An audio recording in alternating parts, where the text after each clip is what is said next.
Welcome to LOA Today.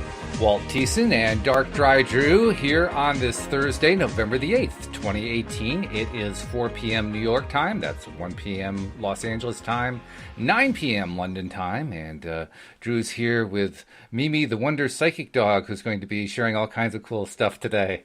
There she is. That's right. How's she doing there? All right. A happy little dog. I like that. It's always hard to get the dog to look at the camera, but that's all right. We'll let her go on that one.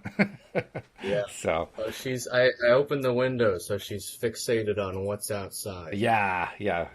That's always going to be the case. Anything, sight or smell especially, is going to be a big thing, I'm sure. Yeah. Yeah. So, hey, it's been a couple weeks. How you doing? I've been doing well. Yeah. Good. Yeah, last week was out, but this week I'm back, ready All right. for more. Very Had good. lots of ideas brewing during the duration. So yeah. I like that because we're always looking for new thoughts, new things to add to the program, make things more interesting, more fun, more exciting. So, yeah, that's good stuff. Yeah. All right. So you came up with an interesting topic idea today. It's one you actually voiced to me a number of weeks back when we were first having our introductory conversation with each other, getting to know each other, seeing if it was a fit. Because you mentioned that one of your big interests is the fact that so much of processed food, what often passes as American food, is just Yeah. not terribly healthy, which is true. Most of it is not terribly healthy. And in fact, Yeah. Joel Elston, who does the morning podcast on Thursdays with me, it's been a while since we've talked about this, but I remember one time he told me a story about a client that he was working with. He's a life coach. He also has a therapeutic background, but he's also a very hands-on kind of a guy. And one of the things that he does is, if he thinks it's warranted, he will actually take his client out into the world and do some certain thing with them. Well, he had this one Yeah. client that was a family of very, very overweight people, severely overweight people. And so as part of the therapy, he decided to take them to the supermarket. And I love what he said to them. He said, okay, we've walked into the supermarket. Now, you can buy anything that's on the outside wall. That's all you can buy. You're not allowed to buy anything in the middle. And I thought that kind of summarized it pretty well. Yeah. Yeah, that's kind of what I've been shifting to. And sort of what I was realizing was that a lot of what I thought was healthy really isn't when you start to look at it. Hmm. And it's because it seems that sort of the common perception is that, if you don't eat well, you'll be overweight. But what I was realizing in the past few months really is all of the other effects that kind of are subtly in there, like the mood changes Mm. and things like that. That's sort of so I cut out, like I was saying in the other one, I cut out sugar and caffeine, Hmm. and having withdrawals from that. Oh, yeah. If you're having withdrawals from something, then it kind of says a bit. And so that's sort of been on my mind a lot about what I was taught was healthy, through media as a child, and then now being like, well, just because it's a fruit or a vegetable doesn't mean it's healthy if it's in a package. Hmm. And so I've kind of been trying to figure out how much of an impact that has in terms of the law of attraction, because if you're trying to align yourself with a certain path, and then there's things that you don't even realize that are having a negative impact on you. It's Right. like, where do you begin to go find all that? And so that's what I've been trying to figure out lately, is like which aspects of my life. Like, for one of the things is I haven't had a sleep schedule since middle school. Hmm. So over 8 years. Yeah. And for me, I never really cared.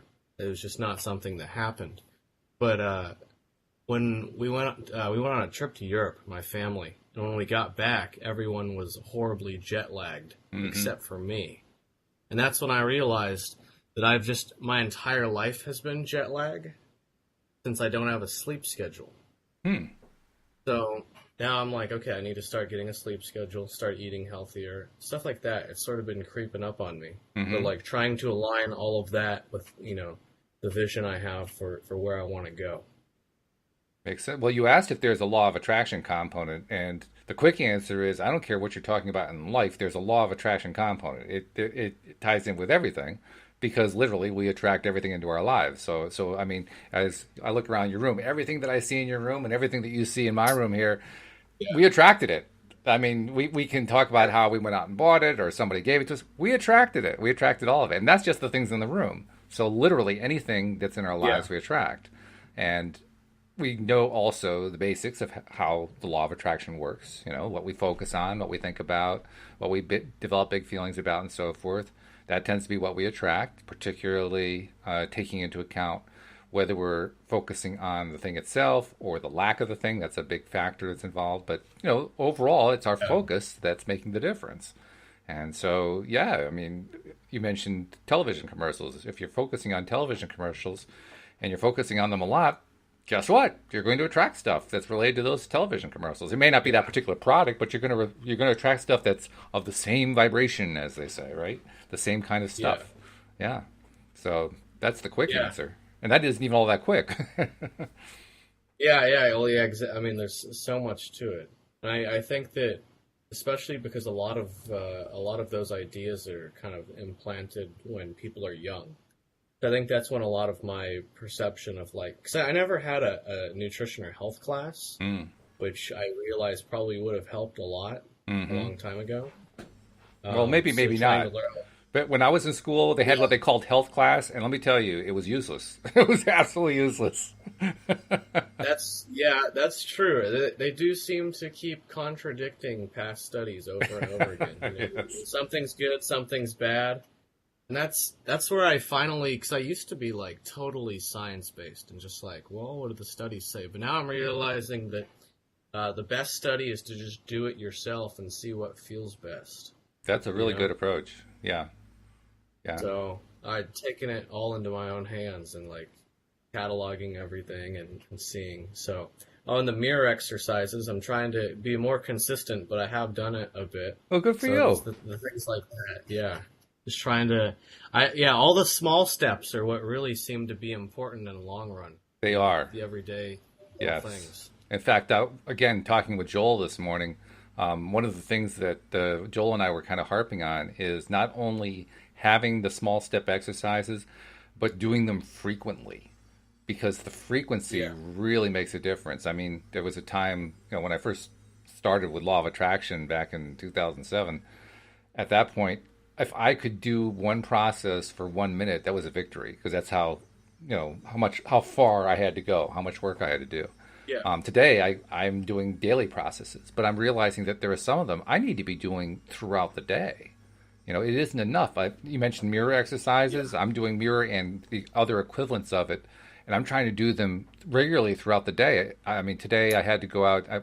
I didn't have to go out to take a walk. I wanted to take a walk because that's one of my high points of the day. But I also had to go out and run a couple of errands and so forth. And during all of that, I'm spending my time focusing on the equivalent of mirror exercises or affirmations, or focusing on what it is I want to attract and so forth. And I'm realizing that the more that I do that, the better I get at doing what Neville Goddard calls hardening the idea. Because you start off with like this kind of a nebulous feeling or thought, something that you're trying to attract, Yeah. but it's nebulous. It's just you got like a little tiny bit of a framework to it, and maybe some idea of what it feels like. Over time, if you keep working with it and keep playing and trying it and refining it and do it again and do it again and so forth, you start turning it into a more coherent, cohesive whole. And that's the hardening aspect. That's where you're turning it into reality. So for me, I think Yeah. it's mainly about how quickly you want stuff to happen. But the more that you put into getting yourself into that focused mindset of focusing on what you want, the quicker stuff happens because you harden it faster. You make it real faster. That's what I'm noticing Yeah. lately. I like that. Yeah, I guess that's the next step because I've had not all of the good habits are easy to make stick. Tell The me one about the one that I it. yeah, it always seems to come down to like for instance, when I was at the dentist like 2 years ago, they're like, "Do you floss?" I'm like, "No, I brush my teeth and that's it." And they're like, "Well, all of your back teeth." In sci-fi movies when they're like, "Captain, shields are down 50%." They're like, that's your teeth.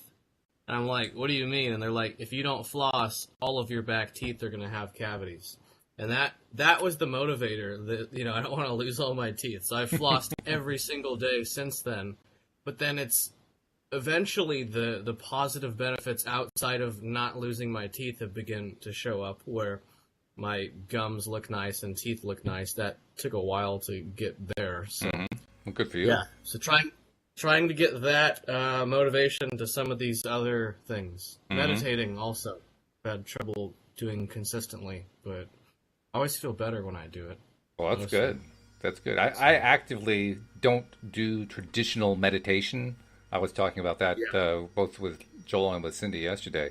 What I do is alternative forms.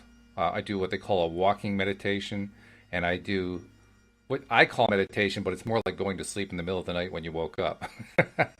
Yeah. I take advantage of the fact that I woke up. Oh, geez, I'm awake in the middle of the night. I really don't want to be awake now.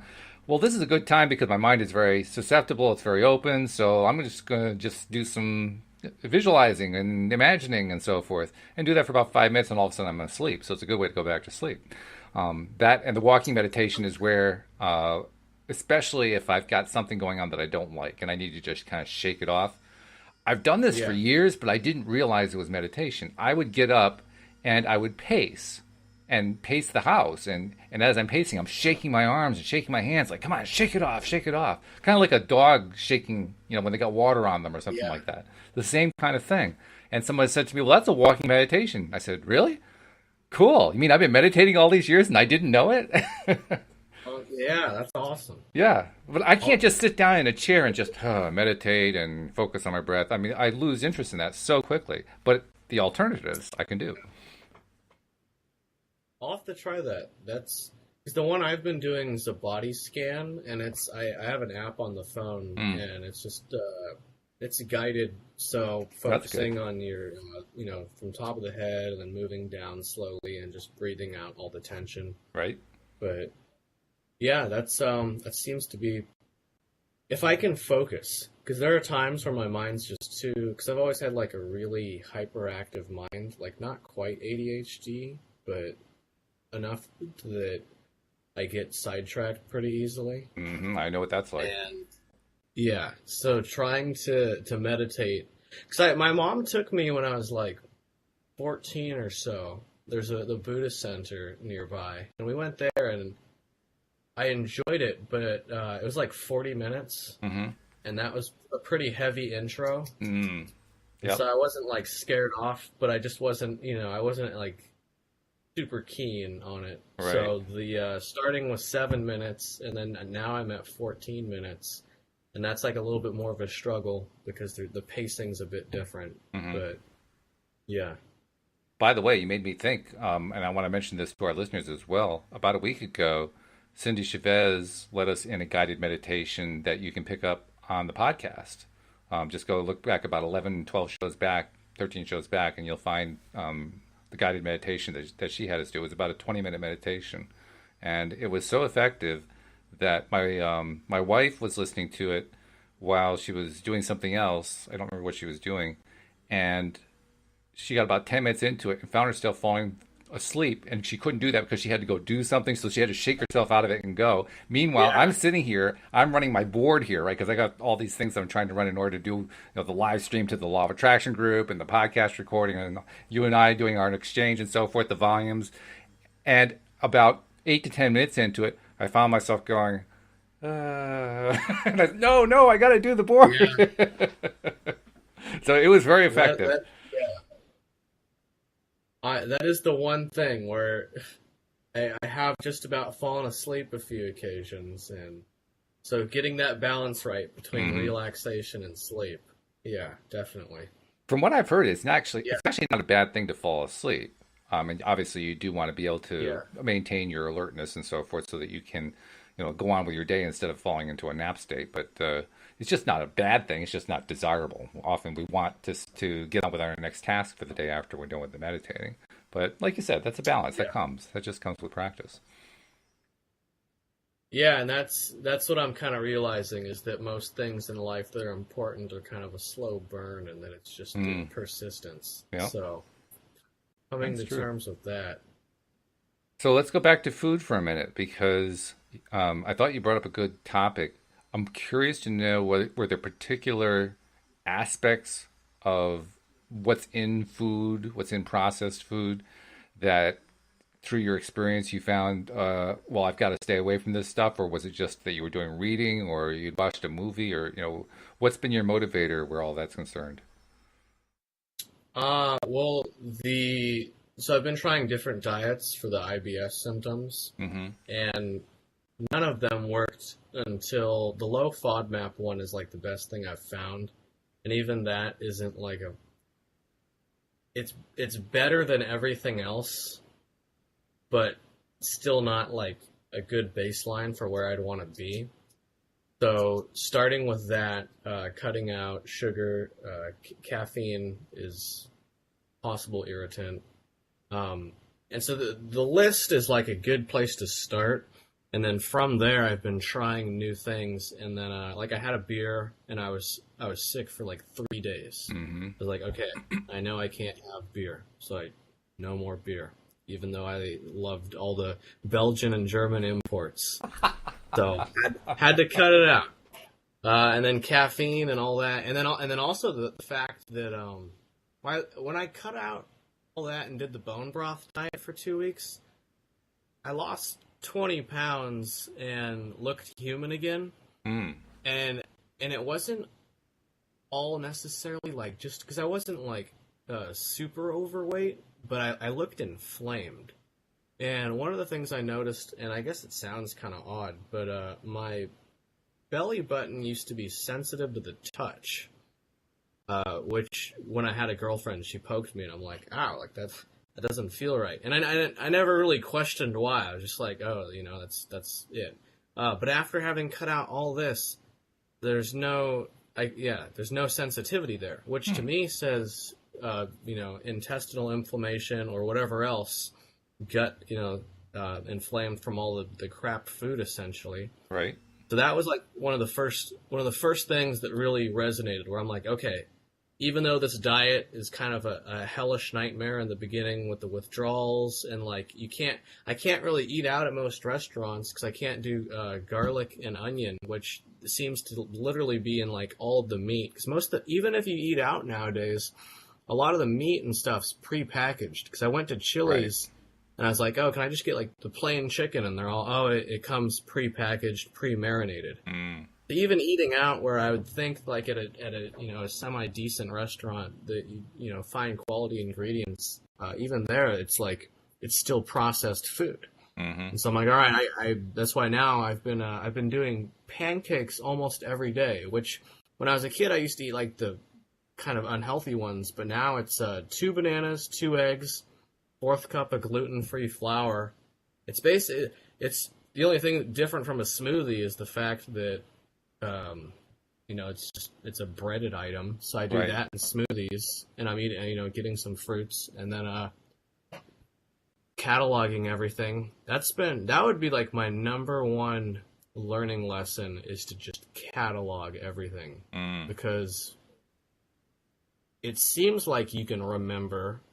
But when you have it all written out, you're like, okay, on this day I did this, and I'm feeling better now. Because, this would work with, I feel like a lot of people's health problems are definitely related to diet, and they don't even realize it. Mm-hmm. And by health problems, the big one that I've been thinking about is mood disorders. Because a lot of young people, the suicide rate for young people keeps going up, at least from what I've heard. True. And apparently it historically seems to have been worse for men, but from what I read, it's getting worse for women now. And I think it's partly due to technology, social media, and stuff like that. But I think that the American diet is kind of like finally taking its toll on everyone. But no one, like in school, you're not taught to eat healthy to like have a positive effect on your mood.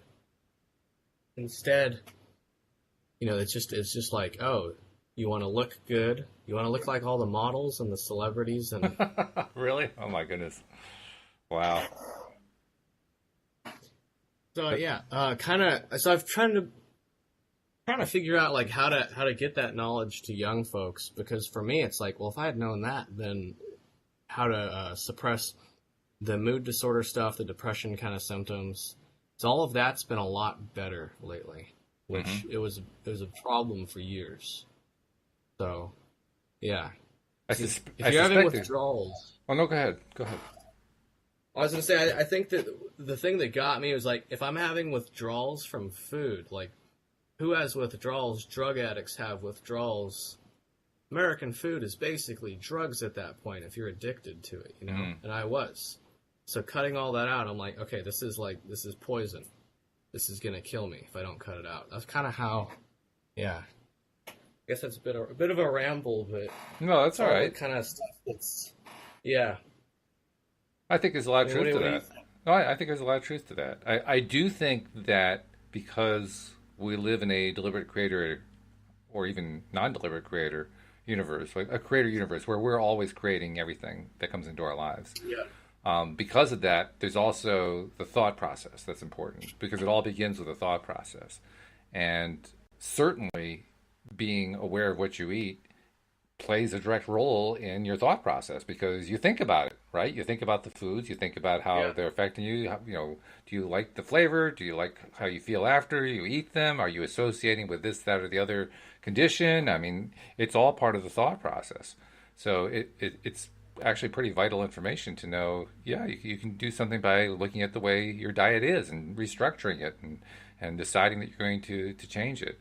I just wouldn't want to overlook the role of the thought process because I think the thought process is where it all starts. So, Yeah. I mean, I think I'm just kind of adding on to what you're saying that yes, you do want to look at the diet, but start with the thought process first. It's kind of like what Abraham says. Abraham, at one point in their book, I think it's the book, The Astonishing Power of Emotions. They in that book they have a number of little subsections that are about different kinds of scenarios that are common, typical in the lives of people who come to sit in their chair, their hot seat. And one of them is about weight issues. And they tell this really interesting. It's not so much a story as it is sort of a story slash analogy, kind of like a generic story that's very typical rather than one particular person's Yeah. story. And in this story, they talk about how there's a person who is dealing with weight issues, and they're kind of depressed one day, and they feel like they need a pick me up, and they're walking by an ice cream parlor, and they said, you know, I think I'm going to go into the ice cream parlor and get some ice cream. That's always a good pick me up for me. And then instantly they start having a fight with themselves, like, oh well, no, I can't really do that because if I have the ice cream, that's going to feed me all this food that I don't want, and I'm going to put on weight instead of taking weight off, and and it becomes this ongoing thing that goes on.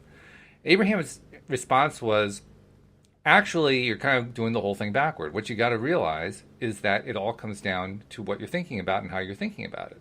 How are you feeling about it? And they make the really astonishing claim that if you walk into an ice cream parlor, and this is me paraphrasing, this is not exactly what they said in the book, but it's the gist of it.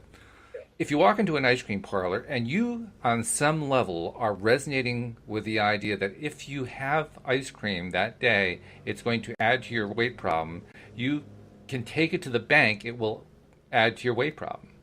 If, on the Yeah. other hand, you have a completely different mindset and you're walking with the mindset that you're just going to have and enjoy ice cream, it's not going to affect you in any way in terms of your weight, you don't even think about the weight, it's not a big deal, it won't add anything to your weight. And they make then the astonishing claim that if you had 1,000, and I can't even imagine this, if you had 1,000 tubs of ice cream and you went in with the idea that this is going to be bad for you, it'd probably kill you.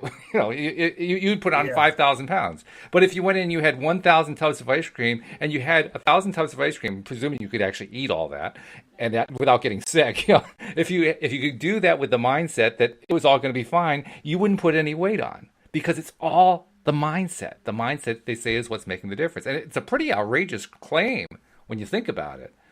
But it does make a very valid point. The mindset drives everything. And the Yeah. simple fact is, I mean, if you've got a weight problem and you go into an ice cream parlor, you can try to pretend to yourself that, oh, no, this isn't going to affect me at all. But if you got a weight problem, I guarantee it's going on in the back of your head. It's just, I mean, Yeah. you haven't turned that off yet. Otherwise, you wouldn't still have a weight problem, right? So you Yeah. can try to talk yourself into it, but you're still going to go in there. You're going to put on the weight because you still believe you're going to put on the weight. It's Yeah. just guaranteed. Yes. Aligning your mindset and your goals. That's Yes. kind of, I'd say that's the takeaway. Yeah. And I think you also have to do Yeah. it in what is true to your own alignment. You have to recognize where you're coming from. You know, I mean, Yeah. if you're still, it's kind of like being you mentioned an addiction. It's kind of like being a drug addict or an alcohol addict or a sex addict or a gambling addict. If you're still in the midst of it, if you're still learning to come out of it, you're still vulnerable to it. So you don't go into any kind of a approach based on, well, this is going to solve my problem for me. I'm 100% sure. And the proof is in the pudding because I've already lost the weight because you haven't yet. You know, you could try to talk yourself into it, but until you clear up what's going on in your head, you know, you can make the bravado all you want to, but you're going to basically set yourself up to failure. Whereas if you go in with the idea, well, I'm going to make some improvement, I'm going to change my lifestyle, and I'm going to change my thought process, I'm going to improve, I'm going to take steps, and you approach it that way, now you have a much better chance of winning and making improvement and seeing tangible gains because you're not expecting an Yeah. all or nothing. All or nothing is a long step to take. Yeah. Yeah. That was the challenge for me with a lot of this the dietary stuff. The fact that, well, for one, I'd say the stomach problems, and I'm sure there are other problems like this that are a challenge. It's something where you can't like if I injured my arm and I was moving it in certain ways, I'm like, oh, that hurts. I need to, move it back like this more. I can't do that. But with the stomach problems, it's like 3 days is the period in which I could get sick from something. Wow. So I Yeah. have waiting 3 days to check the effects of that. Hmm. And so then it's like, do I eat the exact same thing all 3 days except for one new item and then hope that. And so it's Hmm. like, it when you're in the moment, it's a lot harder to do all of that, Yeah. to kind of eat the same thing every day and to run tests like that. So trying to find sort of whatever motivation. I guess the small positives that Hmm. come along the way. Those are really the important thing. It's not, yeah, like you're saying, it's not all or nothing where you're like, okay, I'm better now. It's like, I am better than I was yesterday. Right. That is success. Yes. So, Absolutely. yeah. By the way, we have a couple of comments. First of all, Amanda said hello. Hello, Amanda. And Sarah said, yes, processed foods and refined sugar always make me so unmotivated, sluggish, tired, and in a brain fog, she says. Yeah, the brain fog thing. My mom was talking to me about that. I don't fully know if I like have actually had it or not. I do know that eating certain things, yeah, the sluggish part, that one's like, yeah, I feel that for sure, Hmm. especially with most American foods, really. Um, but yeah, the brain fog. Yeah, have you experienced that? The brain fog? I I haven't had severe IBS symptoms in a number of years. I did for quite some time, probably for about 15 years, something like that. Yeah. And during that time period, I could very well have had brain fog. I know that that was a period of time where I was just kind of fighting on like four or five different fronts. So asking me if I had a brain fog is asking me like, what did you do on that particular front on that particular day? I couldn't tell you. I don't remember. Yeah. Yeah, that is pretty much what I told my mom. I'm like, well, I mean, could I not focus a lot of the time? Yeah, but was that due to the stomach problems? Was it due to the Right. relationship problems? Was it due to living with two sociopaths at the time? Was it like, which essentially it's like the answer is all of these things are troubling you, Right. and you want to minimize all of them and eventually get rid of the bad stuff and Hmm. align yourself with the good stuff, find Hmm. your vision. And so that's, yeah, I guess it was just a learning lesson that it takes a long time and lots of, like we're saying, persistence and dedication, even when it is looking bad, or 2 steps forward, 4 steps back, which with stomach problems seems to be, for me, that's kind of a lot of it goes. And I'm So, impressed that you actually stuck to the what they used to call for me an elimination diet, but for you it's like a just yeah. keeping tracking what you've been eating, because I was really bad at that, and I think that's probably one of the reasons why Yeah. it took me so long to figure out what was going on with me. Um, Although I did find, and this is not something I could have identified at the time, but I identified after the fact by looking back and realizing it was true. I I've often said here on the podcast that I have a lot of trouble connecting to my inner being and getting signals and getting messages and so forth. And my co-hosts are regularly pointing out all the different ways that I'm getting signals and messages, and I'm just not giving myself credit for it. Well, okay, if they're listening in, I have to say mea culpa. Here it is, one more example of how I wasn't really recognizing what it was I was doing, but I was getting Yeah. signals. And the signals that I was getting were partially physical, but they were also partly coming from inside, and they had to do with two primary things. One was water, and two was water, which is another way of saying I had to stay hydrated. If I stayed Yeah. hydrated, I did much better, and that's what I focus on now. Even now, I'm not as hydrated as I should be on a regular basis, but I'm a lot better than I was, and I can always Yeah. tell. I mean, if my gut starts to act up, yeah, it probably has something to do with what I ate. But if I really think about it, have I hydrated myself today? Not as well as I could have, and like 99 times out of 100, you know. So then reach for the cup of water, have the drink, Yeah. move on with the day, you know. It's the simplest thing. But did I get that through an elimination diet? No, not really. I got it through paying attention to inside. So I guess I'm saying, to whatever extent you feel you can, pay attention inside. Because even somebody like me Yeah. who thinks like he doesn't have much of a connection, turns out he has a pretty good connection. Yeah. Yeah. Yeah. That's a good point. A lot of it's kind of it can be for me one of so my best friend's in Europe and he's been traveling. Hmm. He was in Prague and now he's in the country of Georgia waiting for his work visa to go through in Prague. Wow. And he messaged me because he was in a bit of a state of crisis, just having a hard time with it all. Mm. Like, dude, I don't, this isn't super enjoyable, and it's been kind of rough because it's a lot of just sitting down at park benches waiting for the Airbnb to open, stuff like that. Mm. And I'm like, well, here's a good benchmark for you.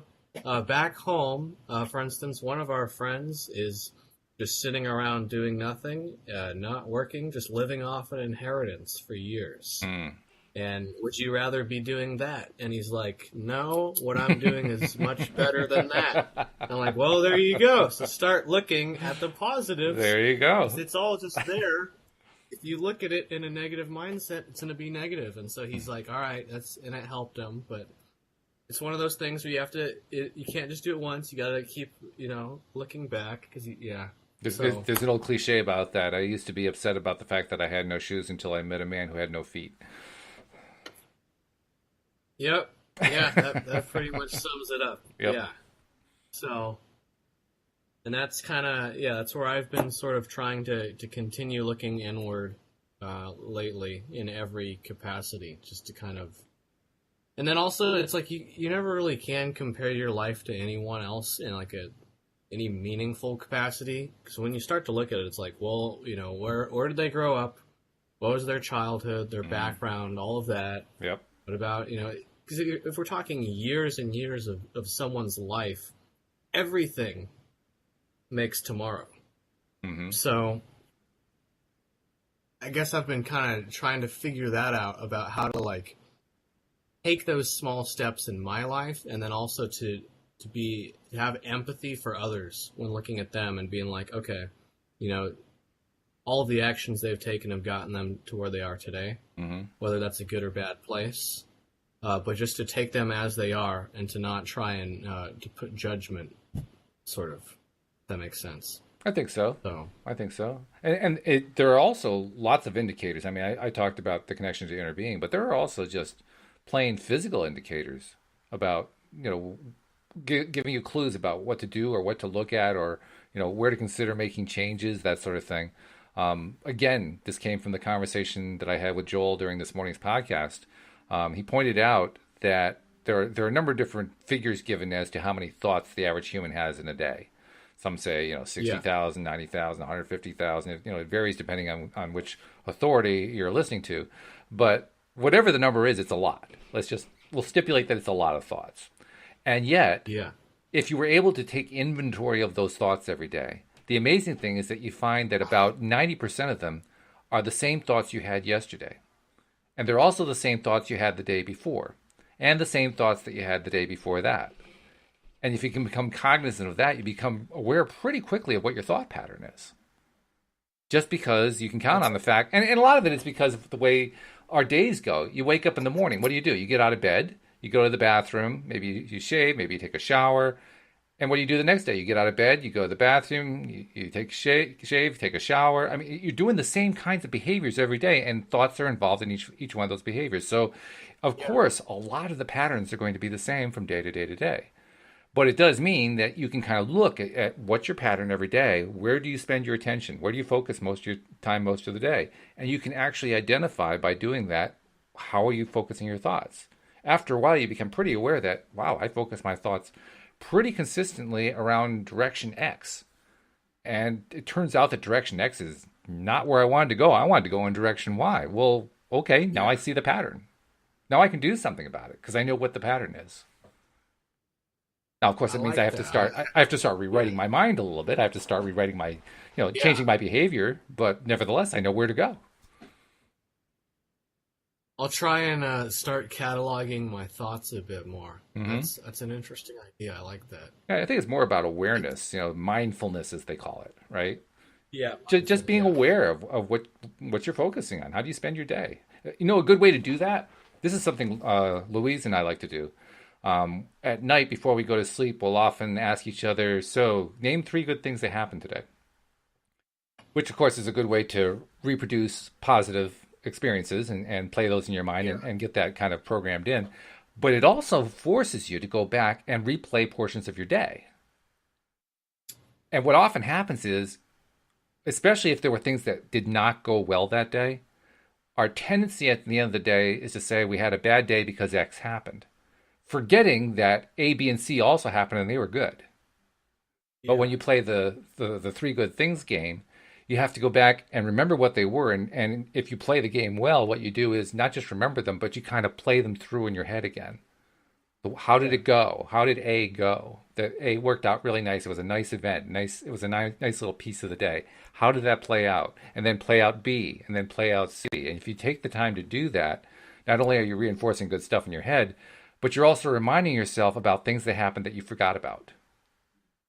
You're pulling stuff out of the back of the mind that kind of was starting to disappear. It's a way of, you talked about cataloging, it's a way of cataloging without actually writing it down. It's just simply doing replays. I like that. Yeah. I'll have to start doing that. When I was in a relationship, we'd do that a bit. Now I guess I'll just talk to my dog, so... Well, you told me Mimi's very psychic and that you're able to channel her stuff, so, why not? Yeah, and she's a very good listener, so... Yeah, pets are wonderful that way. They truly are. Yeah. I was thinking about how if we didn't have dogs, there really wouldn't be another comparable replacement. There's no substitute for dogs.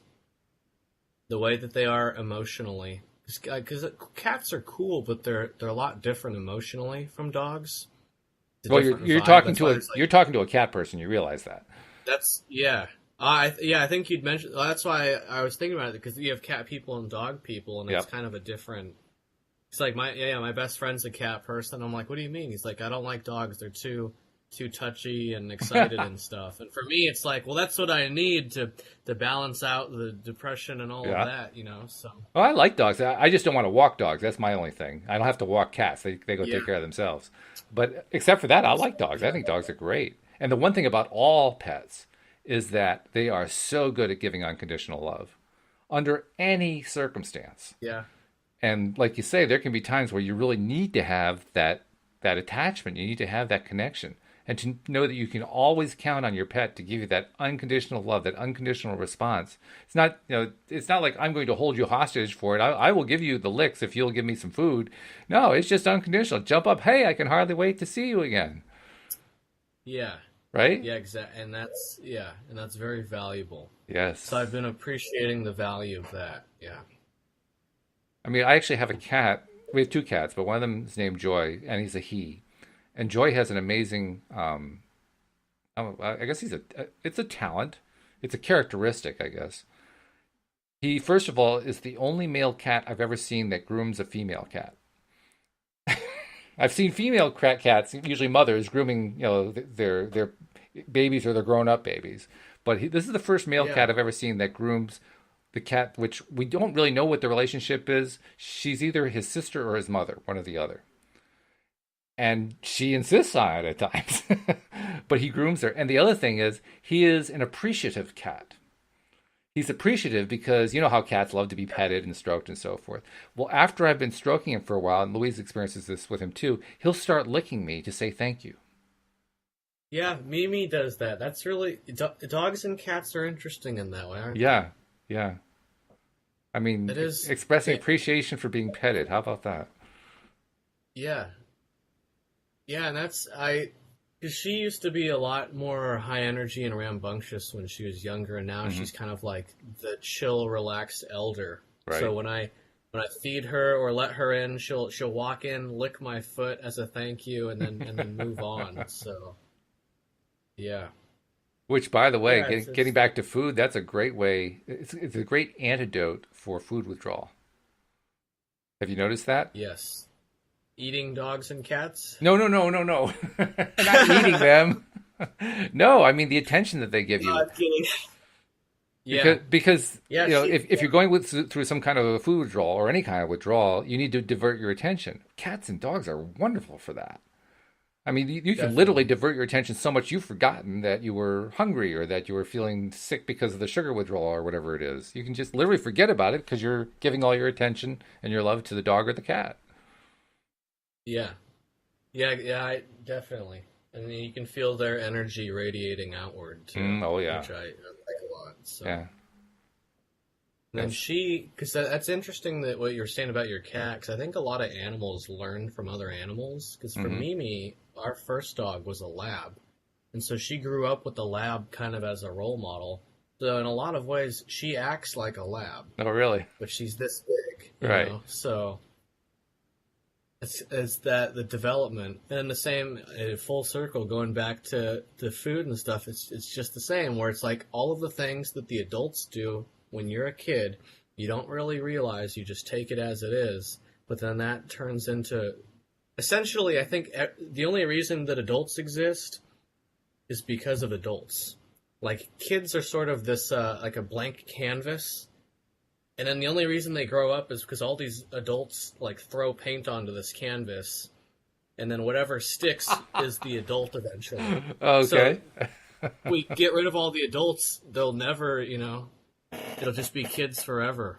So not that that's the goal, but yeah, But kind of under your model, that realizing means the we have a whole bunch impact. of people wandering around who are just blank canvases because nobody's been painting them. Yeah, exactly. So Oh, that's funny. yeah, Oh, that was an odd thought that occurred to me the other day. oh, that's great. Yeah, just well, I also because on Halloween, I loved Halloween as a kid. That was my favorite holiday. Oh, really? Always loved spooky stuff, scary things, and going around in all the scary haunted houses and stuff in the neighborhood. I loved that. So I've always tried to do my house up for Halloween and go outside and scare people. And my mom's passing out candy, and I've got a big pig mask on and making noises. And what I realized was that because I've been thinking back on memories a lot lately because my memory's been finally starting to like go bad, I guess. Like at the very start of where it's because when I was a kid, I could like remember everything, like every single toy. I knew where it came from, all of that. Like it was just stuck in my mind. But now finally, I'm like, I don't really remember that and that, and so I'm starting to like not remember things. And so the importance of pictures and memories has been on my mind. And I realized on Halloween how important Halloween was when I was a kid, and then in developing my artistic voice. Mm. And so on Halloween, I was just out there scaring kids, and my mom's passing out candy, and that was one night for me. But then I realized, like, for a whole bunch of little kids, I was the scary pig man that they'll always remember from Halloween. And so that will be in their minds forever. I will have that role in there. And then I thought about all of the other people that have had roles in my life and how to them it was probably just some small thing, but how important it is when you're a kid, about how meaningful those small things can be. And that's inspired me to, I guess, just continue with all the positivity stuff and trying to get that to others. You also touched on it indirectly, but it makes me wonder about our topic. You talked about your mom handing out the Halloween candy, which of course is, Yeah, that's like the focal point for Halloween for so many kids growing up. They're going around in their yeah. costumes to gather candy together. I wonder, how do we take that into account? How do we quantify that, or how do we calculate that into the overall calculus of what's happening with the diet here in America or even around the world, but especially here in America? Because we're handing out sugar, right? Yeah, I think that because I knew some parents that like wouldn't let their kids eat candy when I was a kid. Like my friends, they're like, "Oh yeah, I can only have like one piece or whatever." There was some like monitoring, but for a lot of people that there was the one that kind of summed up the whole American vibe for me. There was one lady that came up because we have like stairs to our yard, and she like came up there with her daughter, and we were like, "Here you go, here's some candy." And she's like, "What? I walked all this way, and you won't even give me two pieces of candy?" And she's like, "Morbidly obese." And I'm like, "Really? We're trying to do you a service here, like." So I get that about the sort of negative aspect. I think that for like it being just one day a year, it wouldn't have too big of an impact. I think it's the more like because most kids now I don't think watch commercials as much. Well, When I most was a kids don't kid, it watch was like television as much. I mean, they're on the internet. They're yeah, doing social media and doing games, video games, and stuff like that. yeah, and the ads you can skip most of the ads nowadays. So when I Mm. was a kid, it was like tricks and the tiger cereal. It was all cereal. That's what I remember. All the The cereal Frosted ads. Flakes. Yeah, Frosted Flakes, all Yeah. of that. And so God, that they was always made it disgusting kind of stuff. fun. I really hated that stuff. I tried it one time. Like, how could you possibly eat this? Might just eat out of a sugar bowl. That's what it tasted like. Yeah. And that, well, for kids, it's like, the commercial kind of paints this picture that it's going to be great. And then it's Mm. like you actually try it, and it, like you're saying, it literally is basically just sugar, which at that point is basically just drugs because you're Hmm. just filling the kid with sugar. Hmm. I definitely had a sugar addiction. I think I mentioned it in one of the other ones that when I was freshman in college, I was doing like 5 sodas a day, and at the time I'm like, wow, I look the exact same, so clearly I can handle this. Of course, my horribly depressed, the stomach problems were really bad, but they'd been bad even when I was eating healthy things. So I was Hmm. kind of nihilistic then. It was like, well, if all of this makes me sick, I'll just do whatever. Yeah. But then eventually being like, all right, let's stop, and the elimination diet and the mindfulness from meditating to kind of really be like, okay, how do I really feel? You Hmm. know? Yep. Yeah. The sugar thing is a tricky monster. It truly is, Yeah. because it's everywhere. It's in so many different foods. I mean, there are. I continue to be amazed at how many different processed foods sugar gets put into. I mean, I think Oh I'd yeah. probably be better off trying to itemize the foods that it's not in, because it'd be a shorter job to Yeah. do that, because it's Yeah, literally in definitely. everything, you know. And Yeah, then, even in meat. I mean, you mentioned soda. Well, actually, soda was easy for me to get rid of. I mean, Yeah. literally, oh, it was simple as can be. Now, it was when I became an adult, but I had a car, and I was fairly young, and you know how it is when you're young, you tend to have cars that don't last very long. Well, I Yeah. had a car that didn't last very long, and the engine cracked, and when it cracked, I was able to drive it for a little bit, but I had to pour lots of fluid in and so forth. And in the process of doing that, I remember the battery died one time, and I had fortunately I was near where our mechanic was, so the mechanic looked at it and he says, "Well, look at all the corrosion on the battery terminals."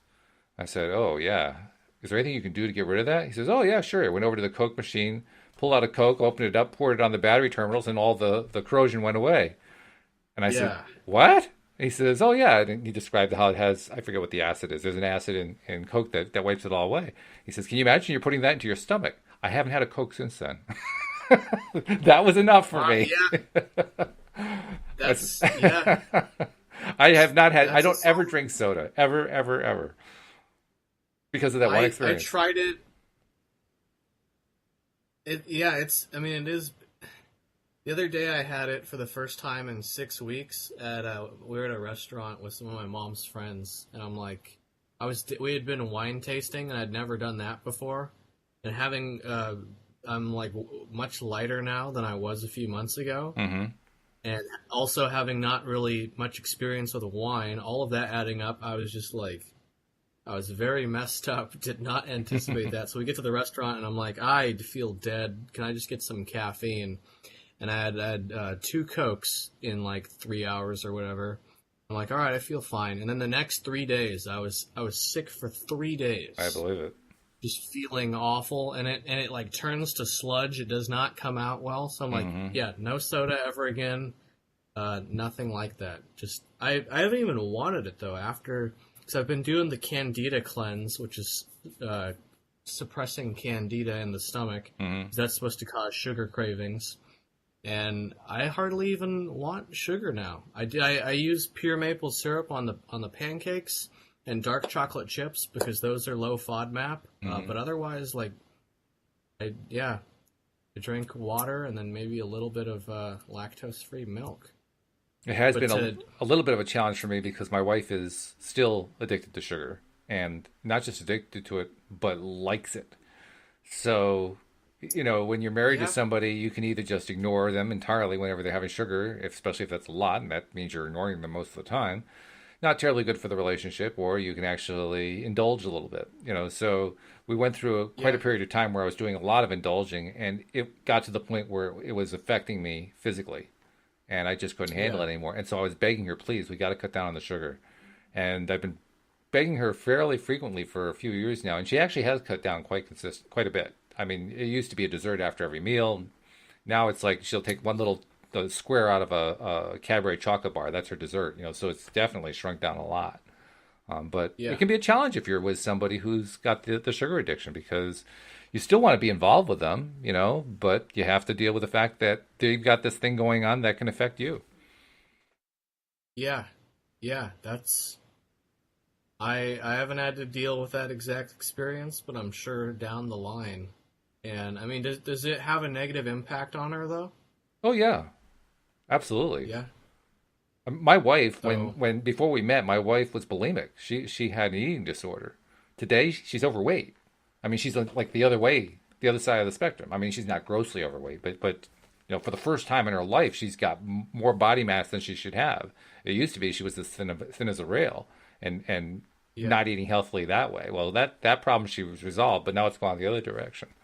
So yeah, it definitely has an effect, and she's gotten to the point now where I wondered how long it would take. She went a long time before she started getting upset by the fact that she was putting on the weight. She finally got there, and now it's kind of like stabilized, and I'm sure now yeah, that we're through the gardening season, which has been very, very stressful for her, now that we're getting through that and she has some recovery time and so forth, I'm sure she'll be taking steps to start to reverse the process. But yeah, it affects you. I mean, it's a challenge to try to maintain your own mindset in the midst of all that. And it's actually a yeah, good time to practice to do that. But it's still tough because if you love that other person, and I love my wife, you feel it with her. You try your best to maintain the boundaries, but you feel it anyway. You just do. yeah, yeah. And it's tough, especially when it's like you're saying, it is an addiction, and it's something that you can understand why Hmm. but yeah, trying to be supportive without being dominating or something. Yeah. Oh yeah, and I'm always totally So respectful about that because I don't want to dominate her at yeah, all. If anything, I'm probably too gentle. I'm too not gentle. I'm too probably too accommodating. Maybe a little bit of an enabler at times. So I probably need to firm up that boundary just a little bit. But yeah, mainly though, it's about me in terms of me taking care of me because no matter what she's got going on, I can be concerned about her. I can love her. I can hope for better things for her, but I still have to maintain my own boundary. I am responsible for what I'm putting into my mouth. Even if she's preparing the food, I'm still responsible for what I'm putting into my mouth. And yeah, that's really what I'm trying to constantly learn more and more to be good at, to just accept responsibility for. She may be having that apple cobbler for dessert, but that doesn't mean I have to have it. I can say, no, thank you. Yeah. And I can be good with that. I can be okay with that. Yeah. And she'll totally respect it. It's not. Yeah, well, it's not. It's not always easy though if you're out with other people. The example that I always tell people, and this is kind of when I was a resident advisor in the dorms during college, during our training, we had a sensitivity training day, and they had catered food, and I couldn't eat any of the catered food.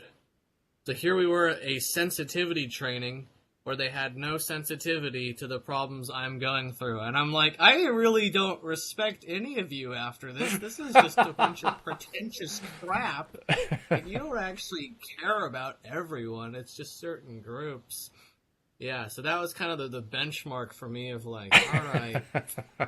Oh, and then what was even worse was then everyone asks like, well, wait, so what can't you eat? What can you eat? And it's like, I don't like talking about this. But it was basically 2 weeks of everyone talking about food, about me having to explain what I can't have, and then not eating the stuff that they catered. And so I'm like, all right. And that kind of prepared me for the rest of that's why I guess that would be, because I've thought about designing some sort of program to help youth with like invisible disabilities, just because a lot of it is like, it's the slow burn of having to go through it every day, but it's also the annoyance of having to deal with other people in that, and trying to kind of like find a way to be at peace with what you're going through, so that when other people do ask, and it's like, oh, why are you like that? It's not, it's not hurtful anymore.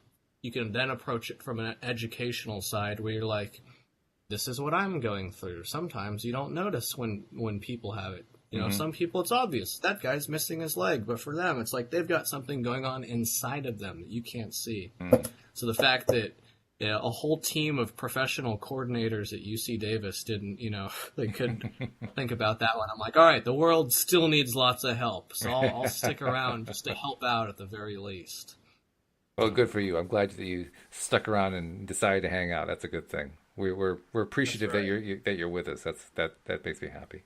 And I do want to take a moment, because we're running out of time. I want to take a moment and remind people who are not yet subscribers to the podcast, please do become subscribers. I mean, this conversation that Drew and I are having is different, of course, from all the others, because they're all different, but it's representative because we touch on the topics related to the law of attraction that you don't find too many other law of attraction podcasts doing. Most of them are teaching podcasts, teaching you how to make it work and so forth, and that's fine. That has its place.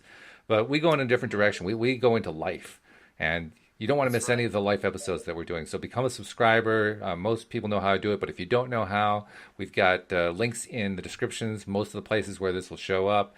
And there's also links on the homepage at loatoday.net. I've actually simplified the homepage so that it basically has three things. There's a link for Android users, there's a link for iPad and iPhone users, and there's a link to the main homepage. That's about as simple as I know how to make it.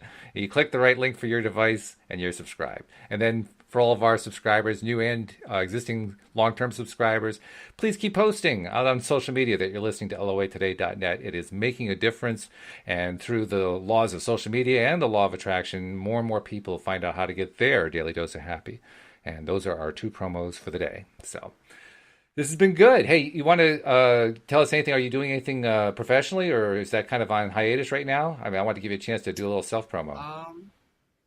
Right now I'm working on a few screenplays, sort of not writing comedy as much, but if people do like dark and dry humor, they can find me on YouTube and Instagram at Dark Dry Drew. It really is like the darkest humor, though, so it's nothing. You got to be ready like for what it. you heard today. Yeah, pitch black. Yeah, dark. Yeah. Drew's on his good behavior when he's here, which we appreciate. But yeah, you got to be ready for it. That's right. So, yep. So good. All right. Well, this has been great. We'll continue this discussion next week. You also had another topic for us to talk about next week. You want to give a little preview on that? Do you remember what you said? Which one was it? I have a bunch written down. I don't even remember which one I told you. Oh, that's all right. Well, when we were texting earlier, we talked about doing the food topic, but you also, just in general, said you've been examining beliefs versus reality. and Oh, how we don't yeah. realize when things are getting in the way. So, I mean, this may be Yeah. like an extension of the food topic, but I was Yeah, thinking that's where we're definitely. going next week, right? Yeah. Oh, that sounds great. All Yeah. right. So that's where we'll go. We hope that they'll all join us. I'll see you in a week, Drew, and we'll hope that you'll all join us next time here on LOA Today. Goodbye, everybody.